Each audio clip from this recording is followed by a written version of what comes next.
はい、皆様こんにちは。今日は2023年の9月の下旬になります。私は今ですね、羽田空港の、第1ターミナル、におります。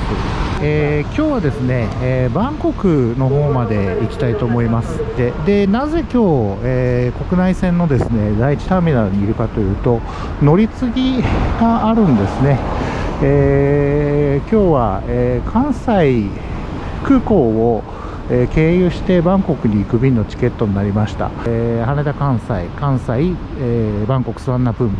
という航路を選びます。はい、そんな感じで、これからですね、チェックインの方をしてまいりたいと思います。はい、ということでですね、北ウイングの方にやってきました。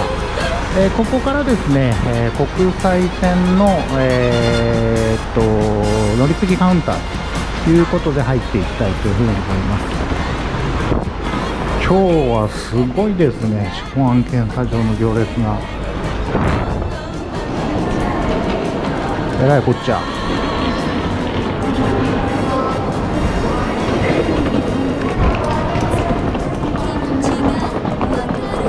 閉鎖されてるみたいですね。これは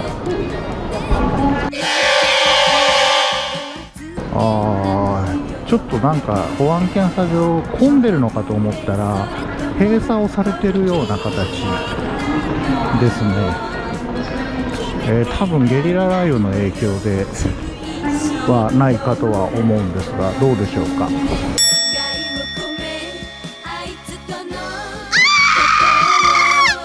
どうもですね、ゲリラ雷雨の影響で滑走路がクローズしたんだかなんだかわかんないですけど、相当欠航便が出てるみたいですね。欠航になったりするとこれはまた行けなくなってしまうんで困っちゃうんですけれども、その辺はちょっと、カウンターの方で相談をして、欠航になるようなら、例えば、今夜羽田からそのまま出る、直行便の方に振り替えてもらえたりとか、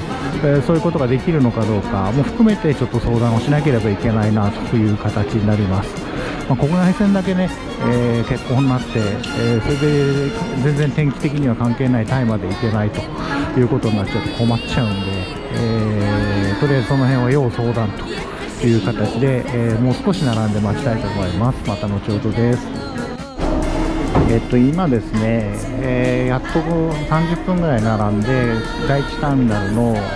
ェックインをするチェックインカウンター来たんですが、やはりちょっと、国内線も今全便手続き中断中ということで、非常に人もあふれ返っている状態ですね。保安検査場入れないんで、今ちょっとカウンターで相談をしまして、直行便の方に、羽田からの直行便の方に空きがあるようであればそちらに振り替えてほしいと、国内線だけのことでちょっとタイに行けないのは困るということを非常に強く主張しましてですね、振り替えができるかどうか相談をしています。はい、これからですね、第3ターミナルに行きます。詳しい状況は後で説明します。